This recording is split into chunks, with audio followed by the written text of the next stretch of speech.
అందరికీ నమస్కారం. నేను డాక్టర్ శిరీష, శ్రీవారి హాస్పిటల్ ఆత్మకూరు. మనము మన జీవితంలో ప్రతి ఒక్కరూ ఏదో ఒకసారి పాముని చూసే ఉంటాం. స్నేక్ బైట్ గురించి ఈరోజు అవగాహన కల్పిద్దాం అనుకుంటున్నాను. ఇంకా పాము కాటు వల్ల ఇబ్బంది పడే వాళ్ళ గురించి, చనిపోయిన వాళ్ళ గురించి వినే ఉంటాము. అసలు ఈ పాము కాటు ఎంత ప్రమాదము? అన్ని పాము కాటు ప్రమాదమేనా? వీటన్నిటి గురించి తెలుసుకుందాం. ఈ మధ్య పేపర్లో కూడా ఇంకా చూసాము. చిన్న వయసు ఉన్న వ్యక్తి 19 ఏళ్ళ వయసు వాడు ఇట్లా పాము కరిచి చనిపోయారు. ముఖ్యంగా పల్లెటూరుల్లో ఇవి పొలాల్లో ఎవరైతే పనిచేస్తున్నారో వీళ్ళకి పాము కాటు గురించి అవగాహన చాలా ఇంపార్టెంట్. ఇంకా మన దగ్గరలో ఉన్న ఏ హాస్పిటల్లో పాము కాటుకి ట్రీట్మెంట్ దొరుకుతుందో ముందే కనుక్కొని పెట్టుకుంటే ఇంకా మంచిది. ఇవి పాము కాట్లు అంటారు కదా, అన్ని పాములు విషపాములు కాదు. కానీ విషపాములు నాగపాము, త్రాచుపాము, రక్తపింజరి ఇవి ఉంటాయి కదా, ఇవి బాగా విషపాములు.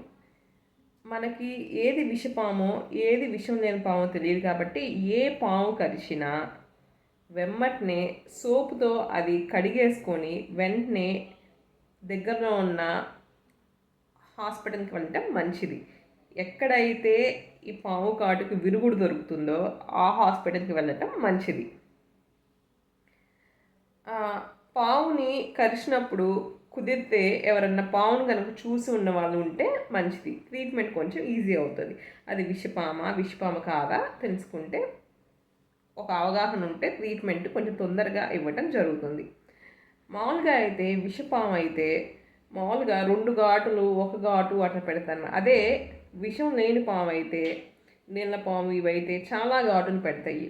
అంతేవిధంగా అదే కాకుండా తాచుపాముకి అయితే ఇట్లా ఫుడ్ అది నాగపాముకి అయితే ఇట్లాగా పడగ విప్పి ఉండటము, తాచుపాము చూసే ఉంటారు. రక్తపింజరికి అయితే శరీరం మీద ఇట్లా ఇట్లా మచ్చలో ఉండటము డైమండ్ షేప్లో అవి మనకి ఐడియా ఉంటుంది.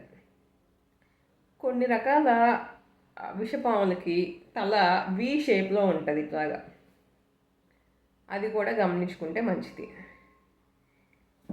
అసలు ఫస్ట్ పాము కరిచిన వెమ్మటనే ఆ ఏరియాని శుభ్రంగా సోప్తో నీళ్ళతో కడిగేసి వెమ్మటనే హాస్పిటల్కి వెళ్ళాలి.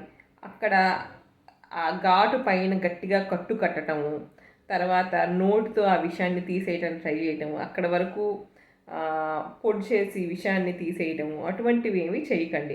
ఐస్ పెట్టటము, తర్వాత కొంతమంది హాస్పిటల్కి ఈ పాము విరుగుడు మందు ఉన్న హాస్పిటల్కి లేకుండా ఎక్కడికో తీసుకుపోయి మంత్రాలు అవి వేయిస్తూ ఉంటారు. అటువంటి పనులు మాత్రం అస్సలు చేయకండి. ప్రాణాలు చాలా ఇంపార్టెంట్. హాస్పిటల్కి తెచ్చిన తర్వాత అక్కడున్న ఎక్స్పర్ట్స్ డాక్టర్స్ ఏం చేస్తారంటే కొన్ని రకాల పాములు ఏం చేస్తాయి అంటే రక్తాన్ని గడ్డగట్టే శక్తిని తగ్గించేస్తాయి. అంటే రక్తం కారిపోతూ ఉంటుంది. అది ఘాట్ నుంచి అయినా కానివ్వండి, లోపలగా మనకు తెలియకుండానే అవయవాల్లో కిడ్నీలో కానివ్వండి, హార్ట్లో కానివ్వండి, లోపల ఉన్న బాడీ పార్ట్స్లో రక్తము బయటకు వచ్చేస్తూ ఉంటుంది.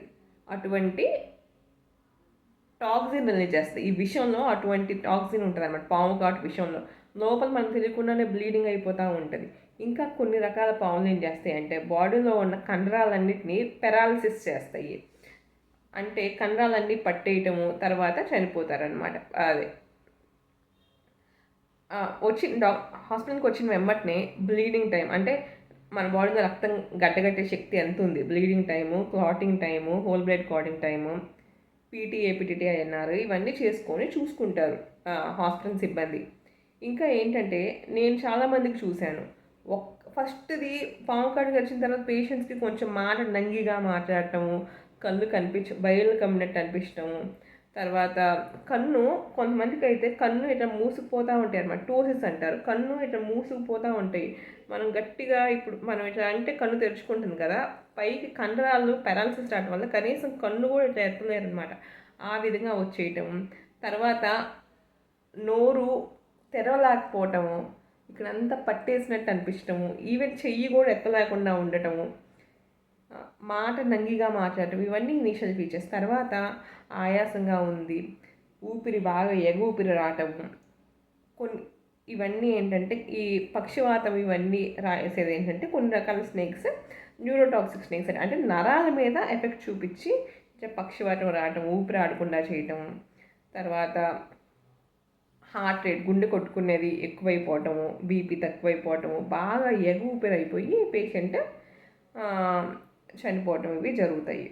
అందుకనే వచ్చిన వెంబటనే కొంతమంది అయితే ఎంత పాయిజనస్ స్నేక్స్ అంటే 2-3 గంటల్లోనే పేషెంట్ చనిపోతూ ఉంటారు. అందుకని అస్సలు టైం వేస్ట్ చేయకుండా ఎక్స్పర్ట్స్ దగ్గర తీసుకొస్తే గమనించుకుంటూ ఉంటారు. ఫస్ట్ ఒకసారి రక్త పరీక్ష చేసి బ్లీడింగ్ టైం, క్లాటింగ్ టైం బాగుంది అని చెప్పేసి పేషెంట్ని అంతా బాగానే ఉంది అని మనం చెప్పలేము.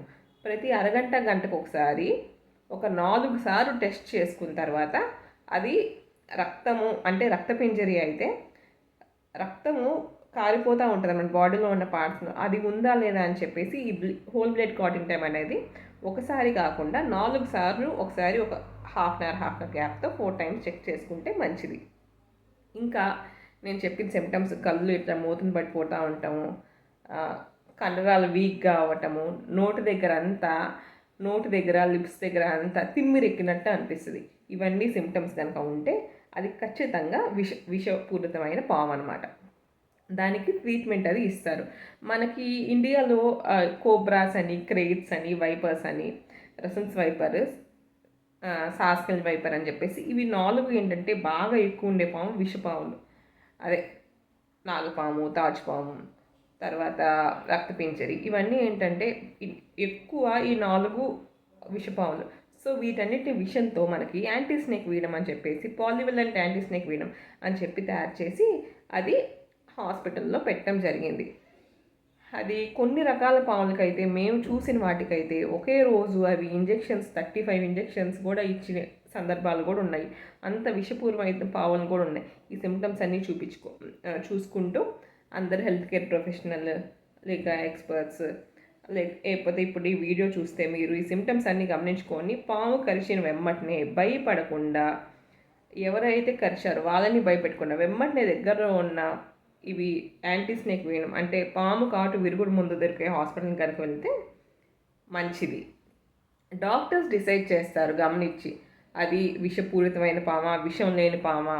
విషపూరితమైన పాము అయితే ఏ విధంగా ట్రీట్మెంట్ చేయాలని చెప్పేసి డిసైడ్ చేస్తారు. Thank you.